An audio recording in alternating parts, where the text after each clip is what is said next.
Hey guys, Professor Bill, Comic Book University, and Thor, issue number 2. Welcome to one of the final comic book reviews I'll be doing probably ever.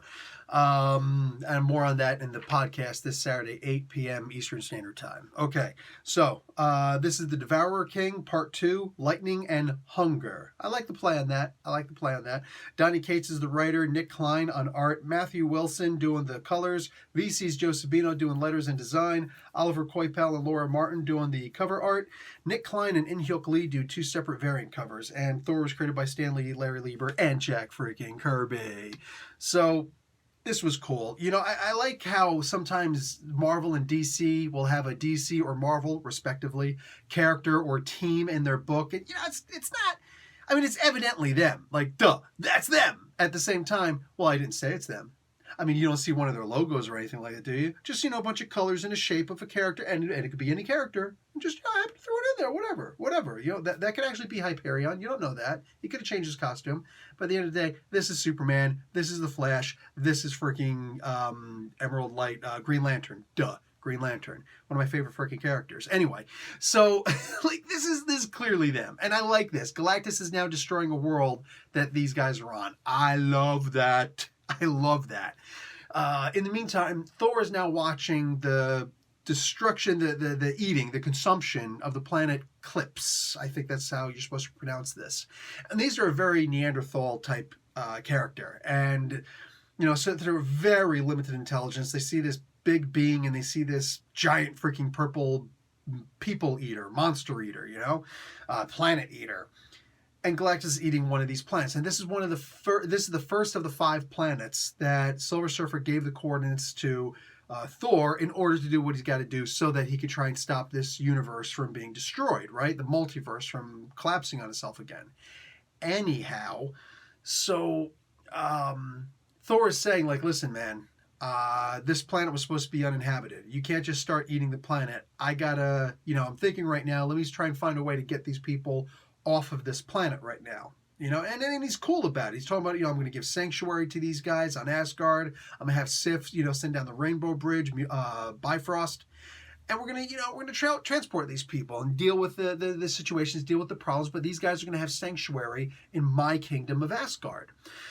Galactus, however, as powerful as he is, has 0 willpower. When it comes to eating, dude's just like, you know what I'm saying? Like you know the saying, call me this, call me that, but never call me late to dinner. You know what I'm saying? Like that's Galactus. He's like, don't call me late to dinner, because brah, I'm eating. and you ain't getting seconds if I am. So Home Slice just comes down and he's just like chomp, chomp, chomp, chomp, chomp. And Thor's like, dude, you need to stop. I haven't gotten these people off yet. And he's like, nope, sorry, I'm hungry. Don't forget, I'm the man. He's like, whoa, whoa, whoa. You're not the man. You're the big, giant, purple monster people eater thing, all right? And you're weak right now. And I'm pretty sure I could take you, all right? So right now, you need to stop. All right, I got the 4 other planets. Let's go check one of those. We'll see what's what. We'll see if you can eat one of those instead. Leave this one, all right? No, I'll come back to it later. He's like, nope. Like, he's got his big Galactus straw. He's like sucking the soup of this primordially ooze of what this planet just recently, you know, put out life. And, you know, recently, like only maybe a quarter of a billion years, something like that. Anyway, so he, what do you call it? Thor's mad. He's like, bruh, you need to stop because I think I could take you. Now, Galactus is apparently taking a cue from all of the Marvel heroes where it's like you have a beef with somebody, you punch him in the head, right? Usually from behind, and that's the case here. So he goes like, boom, he like blasts Thor. He's like, don't forget, man, I'm still Galactus. Even when I'm weak, I take your butt down. Thor's like, nah. He goes and he throws Mjolnir. Galactus looks like he's that stupid kid who got too close to the woodcutter in shop class. You know what I'm saying? He's like, zoom, 2 of his fingers go flying off. He's like, ah! Homeboy got clipped. He's like, ah! He got jacked up. You see fingers flying everywhere. And he's still like, how dare you, I'm Galactus. Man, they're going to call you Frodo the 9 Fingers at this point. Bruh, gallon of the 8 digits. You just got jacked, man. But it gets worse. Galactus is not only the guy who, when he's hangry, he's got really low willpower. Nah, This guy's also the dumbest tall person ever. Look, as a tall person, I've gotten into a couple of fights from people with Napoleonic complexes. And what do they always say? Oh, you're so tough, right? Oh, you're tall. If I take out your knees, yeah. First off, I don't need you to say this to me, because every time I've ever gotten into a fight with somebody smaller than me, playground or otherwise, they always want to go with the knees. And guess what? All of us tall people, we know that. And somehow Galactus never got the memo. So Thor right away, he's like, yeah, I got your fingers, and now I got your knee. And he's just like, ah! Dude got kneecapped. And he's just trying to take it like a freaking cosmic entity and whatnot. He's still like, oh, my knee. I have you living next. My spleen. Like, dude, he's just getting jacked up. Anyway, so he what do you call it? They both decide to do what they're doing anyway. It's like, I'm going to get these people out of here. I'm going to eat this planet. And he eats the planet so hard that he actually breaks the planet. The planet's like, it's not just leaving a dead husk that Thor can just be like, okay, I'm going to come back. I'm going to resupply the atmosphere. I'm going to call in the storms. I'm going to, get life teeming on here again with the gardens, make it fertile again, and I'm going to bring the people back to their planet so they can continue their lives, and they'll just talk about giant space monkeys stealing them and whatnot. But we good for now. Like, that's what we'll do. But you just broke this planet, dude. This is an entirely different story. Now, I got to go out and be a masterless herald and find my own planet to put these people on. Bruh, you is a jerk. And Galactus is like, not only will I do what I want to do, but now that I'm powerful again, I've eaten, it's not even like he's just like, whoa, or that thing where he just like stares at you. Galactus goes and busts a move. He's like, Nick Klein is having too much fun with this. He's like, he does one of these things. He's going to boom, and blast him. Like, he went and busted a Michael Jackson move out there. Thor's going to have to be out there like freaking Prince, talk about, we're going to do the dance off now with the fat head. Dude, that was wicked. I'm like, are you kidding me right now? They're really doing this. I love this. I love this, man. So anyway, at the end of this, we get a big surprise. Kind of. Now, look, here comes the spoilers from this point. And unfortunately, the criticism of the comic book has to come after the spoilers, all right? No, it doesn't. Okay, so I changed my mind. I'm going to make my criticism of the comic book first. Thor is a straight-up punk. Wait, what happened? Thor, when he was just regular old Thor, went up against Wolverine one time. All right?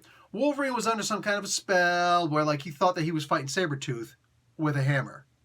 Yeah, like, dumbest thing in the world. Shows how dumb Wolverine is, right? Or the idea he just wants to fight and he's willing to be like, oh, Sabretooth has a hammer, whatever. I'm going to slice you up, man. So anyway, this was an actual comic book. It came out a while ago, and he was able to barely once puncture Thor on his side. And he bled, but, like, he was cool. He still handedly beat Wolverine's butt. And the only reason why he even got clipped is because he was like, I'm trying to, baby gloves with you, dude. I really don't want to hurt you. Make no mistake, if Thor hauls off and hits Wolverine, he will shatter Wolverine. I mean, like, adamantium is simply not Uru. And it's not mystically Odin power enhanced storm of the whatever Thor throne Uru. All right, like, it's just not. It's simply not. So, yeah, Wolvie's cool against bar fighters and, he's okay against other superpower guys. He ain't taking down Thor. That's just one comic book battle that you never need to see. He is not taking down Thor. It's not happening. In this particular case, though, even though adamantium could barely hurt him, apparently he's scared of Stone Age weapons. Literally, stone tied on sticks. And these people, these guys, they have an opportunity to hit somebody. They can't hit the giant purple monkey, so they go after Thor instead. That makes sense. That makes 100% perfect sense. When you're scared and you're a naturally aggressive society, you're going to do stuff like that. So they try to go after Thor, and he's like, I can't help you if I have to kill you. And he's literally, bam, he's like jacking some of these fools up.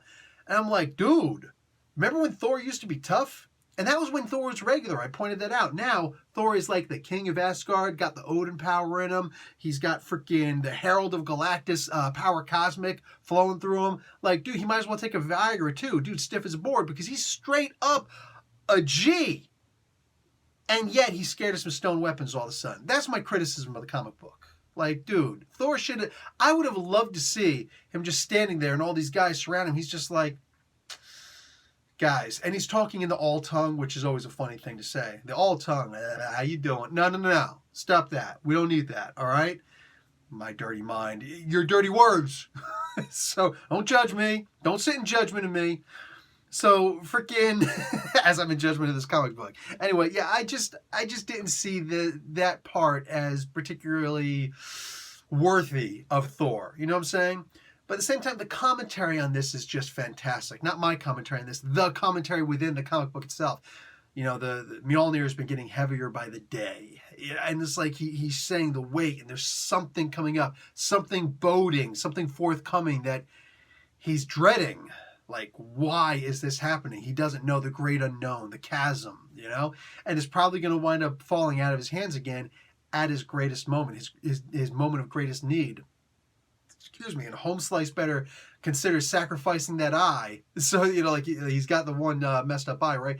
He's got a new eye. You better sacrifice that cosmic eye and to look in the well of Mirror again, because, bruh, you need to know what's going on for all this crazy stuff that's happening, right? So now let's talk about the spoiler, the end of this comic book. There's a beautiful scene up in here, man, and I'm just like, man, if I'm Nick Klein, I'm walking around like I'm the biggest, swingingest mother fathead going.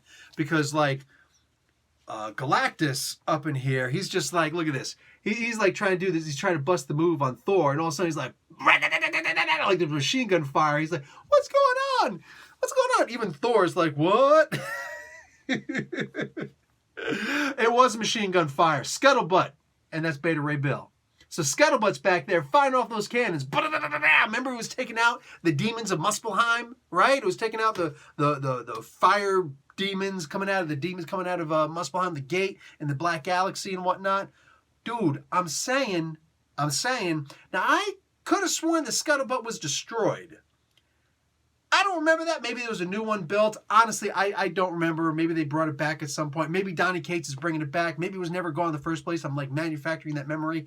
I read a lot of comic books, all right? I read a lot of comic books. But I'm pretty sure this thing got destroyed at one point, and I just never read where it came back. Unless I'm reading where it came back right now. Either way, holy crap, dude, this is awesome. It's like all of a sudden, Clash like, ah! Ah! He thought he was going to be cool. He's screaming like a little bitch. Ah! And Beta Ray Bill's like, Thor, brother, I don't want to go through you, but I will if I need to, bro. You need to, just, you know, skedaddle, bro. Skedaddle. Wow, this is sick. Okay, I can't wait. Cannot wait. There's a picture of me waiting for this next issue. With, like, you know what? Do I have bells anywhere? If I'm going to, you know what I'm going to do? I'm going to go to a dollar store. I'm going to buy some bells. and I'm going to put them on my shoes, all right? Because I am waiting for this with bells on, however the hell that stupid idiom goes. I'm not going to put on the bells. But you get what I'm saying, right? And you click the bell. You click the bell icon. How about that? How about that? See how I just turned that in? I didn't expect to do that. Anyway, guys, this is a freaking fantastic comic book. Wow. Not surprised at all that you guys voted this was the most anticipated comic book of the week. Hence, there you go with a nice early review. Still within the legal confines of Marvel, even though I bought my own book. Yeah, it's getting expensive too. Anyway, guys, so I'm out of here, all right? Definitely enjoy the hell out of this comic book because there is almost nothing but pure enjoyment in it. And I'm out. Professor Bill, Comic Book University. Class dismissed.